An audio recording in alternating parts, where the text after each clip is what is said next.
santé. Après, je reviens pour faire le refrain. Je suis devenu son enfant, tellement je suis content. Une belle muse m'attend. Je suis devenu son enfant et maintenant, je salue même les passants. Maintenant, je salue les passants, ce que je ne faisais pas avant. Hein, donc, le gars est tellement sympathique, même les gens qui ne me saluent pas. Je l'ai salué ce jour-là. Il faisait si beau, pourtant il faisait bien chaud, hein, mais il faisait beau parce que je savais que j'allais vous voir aux environs de 19h30. Et ça rime vraiment, hein, les transitions, oui, les liaisons qui vont avec, c'est une bonne chose. Merci beaucoup, Il est là, il toque, hein, il veut entrer, il est même déjà entré. Il est déjà entré, le docteur Larry. Bonjour, docteur. Docteur Larry, bonjour. Ravi de vous retrouver ce matin, le commandant Dizon. Ah bien, vous avez bravé la pluie pour être là aussi. Comme vous également. Toujours aussi ponctuel, hein. Merci, docteur, d'être en face avec nous. Ça, c'était pas l'ordonnance, ça. Les patients sont là. Vous aviez quoi? Vous avez un problème abdominal? Non. Le massage n'a pas suffi alors? Mais, ça, c'est quoi, Sandra? C'est quoi, ça? C'est pas mon ordonnance, c'est l'ordonnance d'Yvan. C'est incroyable quand même. Hein? Vous me menez en bateau dans cette piole. Je suis en train de le sentir. Docteur, essayons de parler un petit peu de la glaire. La glaire abdominale. Graisse abdominale. Pas la glaire. La graisse. Vous voulez pas qu'on parle de glaire? On ne peut pas être au niveau abdominal, non, non. Terrible. On va ajouter dans le dictionnaire. Ok, donc ça veut dire que cette ordonnance est vraie alors? Non. Mais attendez. Je vous ai dit, c'est l'ordonnance d'Yvan, c'est ce que j'ai dit. Non, vous pouvez me parler de graisse abdominale. Vous êtes au courant de ça comment? Bon, parce que le docteur Larry communique, hein, docteur. Et c'est quoi la graisse abdominale?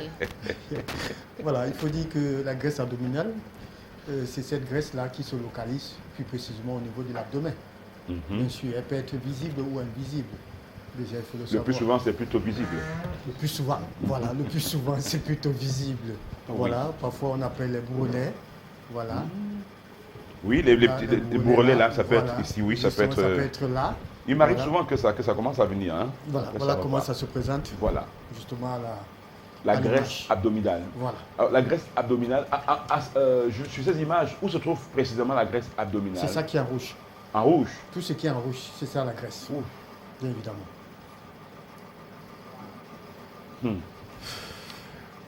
Comment savoir si on a justement qu'on a la graisse? Est-ce que c'est juste parce que c'est visible ou bien on peut la voir et qu'elle ne soit pas très visible, cette justement, graisse abdominale? On peut la voir et qu'elle ne soit pas visible, mais il faut dire le plus souvent, quand vous avez une graisse abdominale, vous allez constater que au niveau des chevilles, il y a des inflammations. Ça gonfle un peu. Voilà, ça gonfle un peu au niveau de la cheville là. Voilà. Et une lourdeur des jambes et tout ça, c'est dû justement à cette graisse. Pourquoi? Parce que les graisses vont décharger des toxines dans du sang, bien évidemment. Et là, ça nous permettra plus une bonne circulation, la fluidité du sang. Hein, ça fait rétrécir les artères, si je peux encore appeler nos tuyaux. Voilà, voilà. Ça, il faut savoir ça. Il faut dire également que c'est associé à ce qu'on appelle le tour de taille. Alors, mon commandant, le tour de taille, il suffirait de prendre 1 mètre et le placer au niveau de votre nombril. Vous tournez là. Pour la femme, doit être inférieur ou égal à 80. Et notamment pour la femme, inférieur ou égal à 80 cm. Ça, il faut le préciser. Effectivement, oui. Et pour l'homme, devrait aller jusqu'à 92. Voilà. Pourquoi on tolère ça chez le garçon et pas chez la femme alors? Ce que vous devez vous poser, la question, c'est de savoir pourquoi est-ce que plutôt la femme a un tour de taille plus grand que l'homme. Parce que c'est l'inverse, justement. Mais on le tolère beaucoup plus chez l'homme que la femme. Mais il faut dire que la femme porte déjà. La femme est appelée à enfanter. À enfanter. Oui, voilà. Oui, tout à fait. Vous devez comprendre ça. Un beau jour, une fille, vous marchez avec une fille, un beau jour, elle est enceinte. Voilà. Ce qu'il faudrait aussi le mentionner, parce que quand nous parlons de graisse abdominale, il ne faudra pas confondre avec ce que nous en avons parlé la dernière fois, la rééducation abdominale chez les femmes après accouchement. Voilà, c'est vraiment différent parce qu'il faut dire que c'est différent.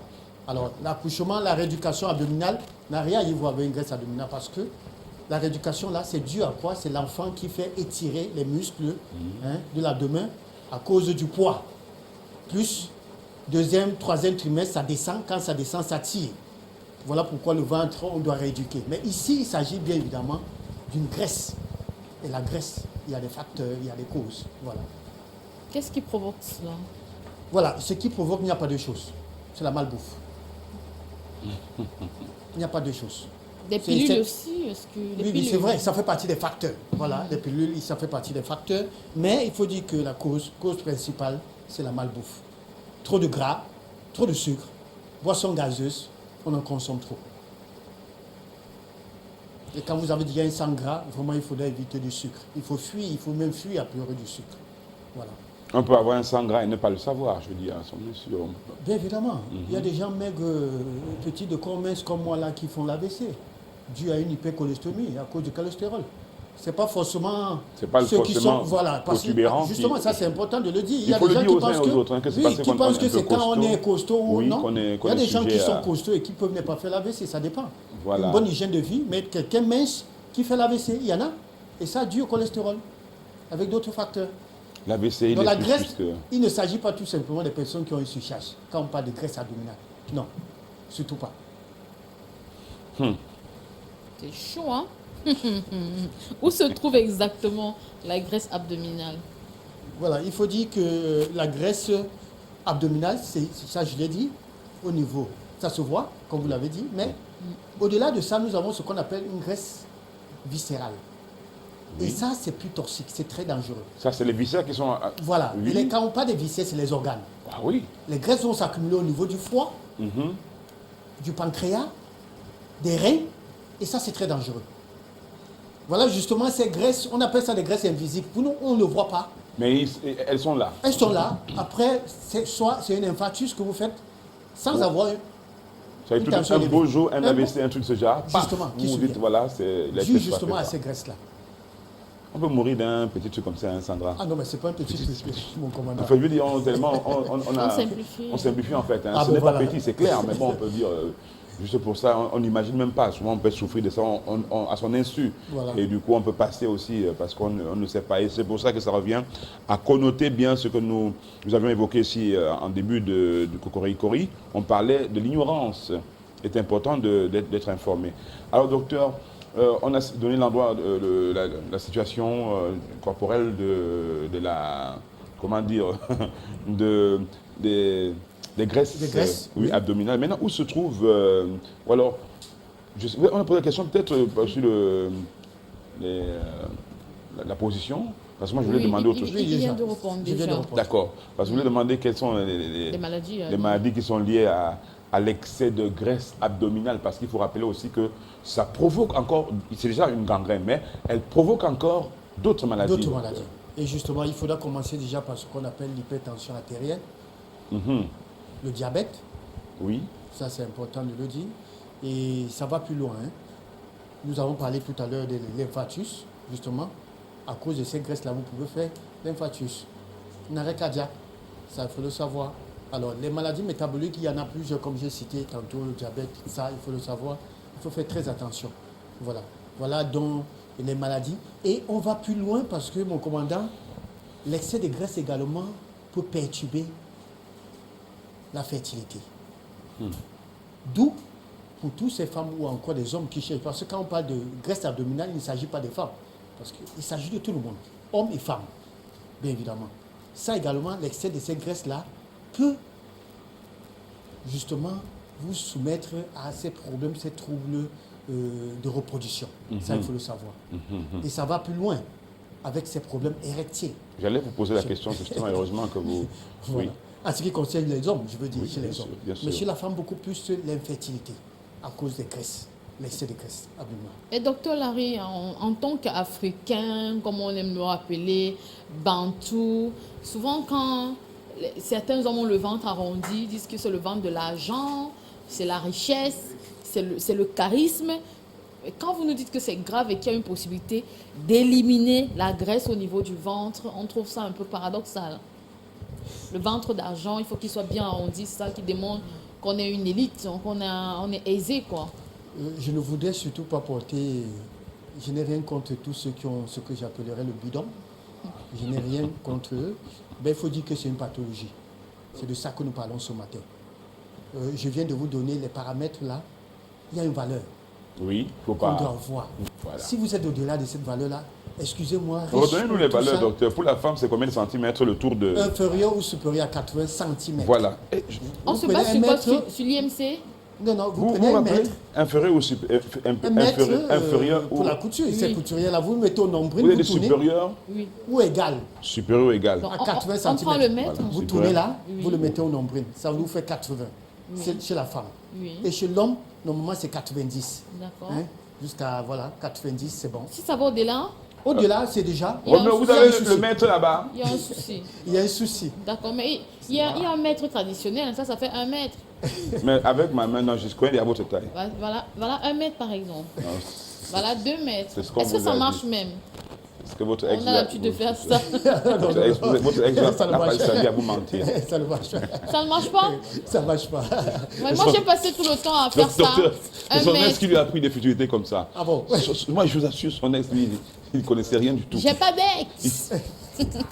Il lui apprenait que des choses terribles. Il lui a dit que c'est 1 mètre.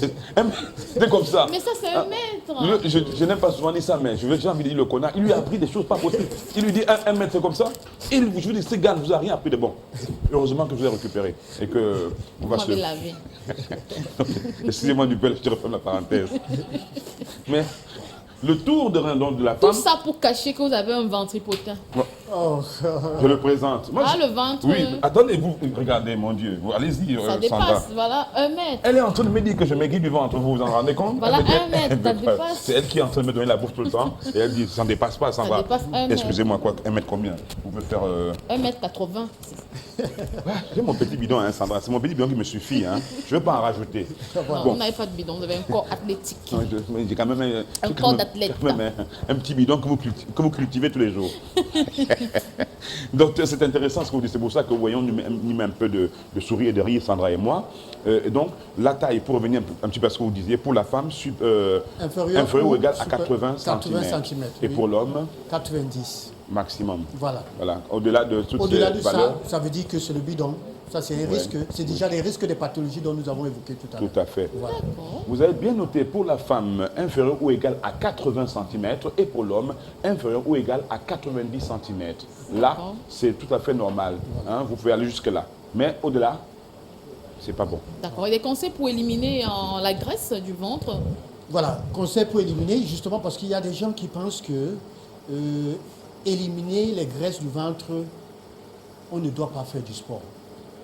Je voulais déjà le décrire ce matin et je voudrais aller en ordre chronologique. Il faut dire que ça commence par l'alimentation. Manger du bon. Pyramide alimentaire? La pyramide alimentaire, merci. Merci Sandra. Qui commence par le sport. Après, c'est de l'eau. De l'eau. Pas le sport sportivement sportif. Voilà. Sportif, Après, nous avons ce vrai qu'on sport. appelle les fruits et légumes. Après Donc, les fruits et légumes, nous avons les céréales, le riz, le maïs, tout ce qui est céréales. Après, nous avons les produits laitiers. Après, nous avons les protéines. Et après, nous avons les hydrates de carbone. C'est-à-dire, c'est une pyramide. Alors, mais ce que nous faisons en Afrique, pour ne pas le dire, nous inversons la Oui, c'est pyramide. l'inverse. On marche plutôt avec la tête au lieu de marcher avec les pieds. on est Voilà. tous devenus des Et cheveux donc, il faut souris. dire que pour perdre la graisse abdominale, on doit commencer par c'est l'alimentation. Ce qui suit maintenant, c'est le sport. Sport, fruits. Ensuite, Non, déjà le fruit et tout ce que j'ai cité comme pyramide de céréales, c'est dans l'alimentation. Maintenant, le sport, c'est de savoir quel type de sport il faut faire. Voilà. C'est pas d'aller muscler. Le footing, ça peut aller? Le footing, non. Le jogging, oui. D'accord. La marche rapide, oui. La natation, oui. La danse, oui. Ça, c'est important. vous êtes sur quoi l'électricité, docteur? D'accord. Non, Donc, qu'en est-il de cette classification? On commence par manger le conchap, Il le a tout coquille, cité. le couscous. Après, on prend des fruits et puis à 17 ans, on va faire le sport. Non. C'est pas bon. Il faut toujours commencer par les fruits. Et non le contraire. On commence par les fruits parce que les fruits se digèrent plus vite. Vous ne pouvez pas manger, prendre un repas lourd, comme le conchaf, vous avez appelé conchaf, je crois que c'est du maïs haricot, et après vous prenez du fruit. Non, la fermentation, c'est très dangereux. Au contraire, trop d'acide. On peut Est-ce qu'on prendre peut- d'intoxication alimentaire. Ouais, on a beaucoup de Mais questions. voilà, maintenant, il y a Oui. le sommeil. Il faut dormir. Il faut dormir. Mon commandant, il faudra savoir qu'on perd le poids dans la nuit. C'est au cours du sommeil qu'on perd du poids. Ce n'est pas en journée. il y a des gens qui l'ignorent. Si vous ne dormez pas, vous allez développer le bidon. Ça veut dire que c'est pareil aussi pour prendre du poids, c'est toujours dans la nuit. Bien sûr. Dans le sommeil. Dans le sommeil. Il Docteur, faut dormir. Une question, est-ce que le sport au lit, je le dis très clairement parce que c'est la question aussi posée par les téléspectateurs. Est-ce que c'est un sport déjà? Oh là là. C'est la question qui a été posée justement. Non, il n'y a pas ça, non. C'est pas prévu dans le conducteur. J'ai dit, vous avez posé la question net comme, comme le sport la au lit. téléspectatrice. La téléspectatrice pose la question pareil. Est-ce que ok. C'est juste, on dirait que vous avez lu sa question. Est-ce que cela peut être considéré comme un sport? Parce qu'on nous dit, on nous dit on peut 20 minutes, 30 minutes et tout. Est-ce qu'à un moment donné, on a aussi le cœur qui bat vite? On a tout ça, on a des muscles qui sont quand même mis en évidence. On transpire énormément, surtout vous. Je veux dire, et on crie. Entre vous, oui, on crie. Bon, ça c'est. D'accord, les relations sexuelles, c'est un sport. Ne pas nous faire tout un tableau. Voilà. Je voudrais dire que ce n'est pas un sport, mais il s'agit d'activité physique. Parce qu'il faut faire la différence entre sport et activité physique. Le sport, il y a une connotation. Il y a un objectif, il y a une règle. C'est régi par des règles. L'activité, c'est comme vous allez au travail, mon commandant. Si vous arrivez à l'immeuble Romigny et que vous refusez de grimper l'escalier, on ne vous trouvera pas là. Vous êtes obligé de passer par là. Vous comprenez déjà ce que je veux dire. Donc, vous allez au travail, vous marchez, c'est tout à fait normal. Vous devez le faire. Si vous ne le faites pas, que ferez-vous? Voler, peut-être dans une boîte de sardines, je ne sais pas quoi. Alors, donc, il faut différencier. Les ébats, rapports sexuels, ce n'est pas du sport. Et là, vous l'avez bien précisé, je voulais le dire, quand vous faites les ébats dans vos ébats, sachez que forcément le cœur souffre. Notamment pour ceux qui ont l'hypertension artérielle. Voilà pourquoi je dis, quand vous avez l'hypertension et que vous n'êtes pas suivi, faites très attention quand vous faites des rapports. Parce que le battement, c'est-à-dire, pendant que vous faites le sport, vous êtes semblable, c'est-à-dire, je l'illustre souvent par un avion qui est sur le point de décoller. Et vous savez, quand un avion est sur le point de décoller, qu'est-ce qui se passe? On dit attachez vos ceintures, il y a la peur, il y a des vibrations, tout le corps est en mouvement. Et c'est ça le rapport. Dans les rapports, tout le corps est en mouvement. Comme quoi, il faut faire ça vite ou quoi? Il faut le faire vite? Non. Justement, il faut éviter de faire vite. Encore, il faut aller tout doux. Il faut aller tout doucement. Même même si on vous intime à faire de rechef. Encore justement, vous risquerez qu'aller. Et ça, c'est très dangereux. Se me demander qu'on fasse plus vite, plus fort. C'est pas tellement conseillé. Voilà, donc toujours comment perdre la graisse abdominale, ça je voulais le renchérir, embrayer là-dessus. J'ai parlé de l'alimentation, j'ai parlé du sport, j'ai parlé, bien évidemment, il faut dormir. Il faut dormir. Si vous dormez chaque jour à 2 h du matin, vous ne perdrez pas le ventre. L'expérience l'a prouvé, même les bébés. Si vous laissez les enfants regarder la télé jusqu'à 2 h du matin, plus tard, ces enfants vont développer le bidon. Ça, c'est important de le savoir. Et maintenant, il y a justement, pour finir, il y a le massage. Il y a le massage. Pour éviter de passer à ce qu'on appelle la liposuction, cette opération-là, qui déjà n'est pas à la portée de tout le monde, il faut se faire masser. On peut masser le ventre. Par les mouvements de pétrissage, les techniques de pétrissage, palper, rouler, on peut le faire. Et il y a des techniques d'ailleurs. Je crois que sur la toile, il y a plusieurs méthodes pour le faire. Mais toujours est-il dit, il faut connaître ses antécédents. Si vous avez subi certainement une chirurgie, une césarienne, faites très attention parce que vous risquerez de traumatiser justement l'abdomen. Mais il faut finir avec le massage. Avis à tous les bidonneux et à toutes les bidonneuses, enfin ceux qui ont des bidons, les aliments à favoriser, les aliments qu'il faut consommer. Mais ça ne concerne pas seulement ceux qui ont des bidons. Ceux qui ont de la graisse abdominale. Tous ceux qui ont de la graisse abdominale. Oui, on parle justement. Les bidonneux sont très concernés. Non, nous parlons de graisse abdominale. Tout le monde est concerné. C'est terrible ce monsieur, surtout quand il prend du lait chaud le matin. Docteur, justement, quelques aliments quand même pour finir. Quelques conseils des aliments recommandés que l'on peut prendre pour éviter d'accumuler de la graisse abdominale. Voilà, non seulement pour éviter... Il faut respecter la pyramide alimentaire. Ça, c'est la prévention passe par la pyramide alimentaire. Maintenant, des aliments brûleurs. Pour tous ceux qui sont déjà sujets. Aliments brûleurs. Qui brûlent des graisses. Qui brûlent des graisses. Ça, il faut le savoir, c'est important. Nous commençons par l'ananas. Les pommes.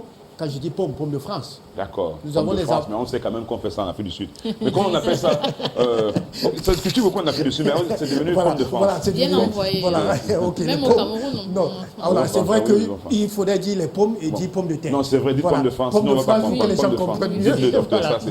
Vous savez, nous avons grandi avec cela. Oui, cette expression pomme de France. Ça saoule les gens. Donc, il nous faut des pommes de France. Voilà. Je parlais de l'ananas, dont notamment les fruits sont brûleurs de graisse, ça c'est important de le dire. Oui. Et il y a ce qu'on appelle le vinaigre de cidre. Le vinaigre de cidre. Voilà, c'est extrait des pommes de France. Ça, je crois que les femmes en savent quelque chose. Mais les personnes qui ont mal gastrique, non, il n'y a pas de problème, ce n'est pas déconseillé. D'accord. Voilà, ce n'est pas déconseillé. Voilà, nous avons justement le gingembre, le ginger, mais contre-indiqué pour ceux qui ont des problèmes gastriques. Exact. La nuit. Il faut l'éviter en ce moment-là. Ça, c'est important. Voilà. Nous avons des poissons gras. Parce qu'il y a des gens qui pensent que pour perdre le poids, il ne faut pas manger des protéines. Ils se trompent. Ils se trompent. Il faut manger beaucoup de poissons. Il faut manger des céréales complets et non raffinés. Ça, c'est important. Il y a l'huile d'olive qui est brûleur de graisse aussi. L'huile d'olive, bien sûr, ça favorise l'élimination. Ça, c'est important de le savoir. Elle en a trouvé que c'était un peu... Et non de consommer l'huile rouge. Ah, d'accord. Voilà. Donc, voilà quelques aliments. Et ça, je voudrais le préciser pour tous ceux qui prennent ces produits qu'on appelle brûleurs de graisse. Faites très attention, parce qu'il y en a sur le marché, ça pilule. Faites très attention, pendant que ça brûle, justement, ces graisses dont vous avez, sachez que ça vous détruit le cœur. Sachez que vous serez sujet à une hépatite. Donc c'est ce que je voudrais vraiment attirer l'attention, parce que nous avons tellement de brûleurs de graisse. Quand vous passez dans les rayons des supermarchés, on s'est écrit là, brûleurs de graisse. Faites très attention pour vous qui le prenez. Il faut toujours connaître ses antécédents. Toujours connaître ses antécédents, mesdames et messieurs, cela est très important. Et voilà, quelques conseils donnés donc par le docteur Larry. Je crois que le passage du docteur Larry nous fait toujours réfléchir, et c'est bien. Docteur, merci beaucoup. Nous ne saurons jamais comment vous dire merci. On essaiera toujours de le dire à notre manière, Sandra Peñel et moi. Merci encore. Merci, docteur. Merci, bien, merci. Il y a un constat que je voulais faire. Je vous en prie. Pourquoi est-ce qu'il faudrait toujours qu'il y ait une grande personne? Quand je dis une grande personne, personnalité, c'est quand il décède que certains gens ont peur. Pourquoi quand le pauvre meurt, on n'a pas peur? Vous comprenez? C'est quand on entend que, excusez-moi, que je jette comme ça, tel homme d'affaires ou bien tel ministre est décédé, qu'on dit, ah mais tiens, moi-même je peux mourir. Mais quand le voisin ou le pauvre meurt, non. On dit, ah ben tiens, c'est tout à fait... Je me pose la question. Alors je voudrais attirer l'attention des gens ce matin pour dire que à chaque fois qu'une personne meurt, vous devez comprendre, c'est une alerte, c'est un appel. Le Seigneur vous interpelle par là pour dire que, sachez que demain, vous aussi, vous pourrez partir. Et cela passe par quoi? Par une prévention. Prenez soin de vous. Il est mort pourquoi? C'est vrai qu'en Afrique, on meurt toujours parce que c'est la sorcellerie et tout. Mais dites-vous que c'est la maladie. La première des choses que vous devez comprendre, c'est la maladie. Alors, s'il est mort, moi aussi, je peux mourir. C'est l'occasion plus que jamais de prendre soin de nous. Donc ça, c'est important de le dire. D'accord. Et la santé n'a pas de prix. Voilà. Docteur, hier, il y a des femmes qui ont envoyé des messages parlant de l'anénésite, même si on parlait de chlamydia. Vous avez parlé d'un traitement qui est possible. Est-ce que c'est forcément des injections, des antibiotiques? Ce sont les questions qui sont revenues hier. Oui. Soigner le chlamydia, c'est des injections. Je parle de l'anénésite. L'anénésite, c'est des infections sexuellement transmissibles qui sont à l'origine. Donc, on peut même vous interner. On peut aller même jusqu'à la chirurgie. Parce que si ça affecte les trompes, tout ça, on peut aller jusqu'à la chirurgie. Ça, je l'ai dit. Maintenant, il y a des médicaments, mais sauf que je me suis réservé de pouvoir. C'est vrai que moi aussi, j'ai reçu un message, une femme qui disait, c'est quel médicament? Non, je me suis réservé pour éviter l'automédication. Aller à l'hôpital, il y a des antibiotiques qui permettent justement de... Non, mais pas forcément injection. Pas forcément injection. Ça va dépendre aussi de la charge et tout. On peut commencer par des injections et finir par ce qu'on appelle le relais. Ça veut dire par voie orale. D'accord. Voilà. Tout va dépendre du prescripteur. Okay. Voilà. Merci beaucoup, docteur. Merci infiniment. Très bonne journée à vous. Pour la journée, vous le savez, elle sera assez... sera pas chaude, hein. Voilà.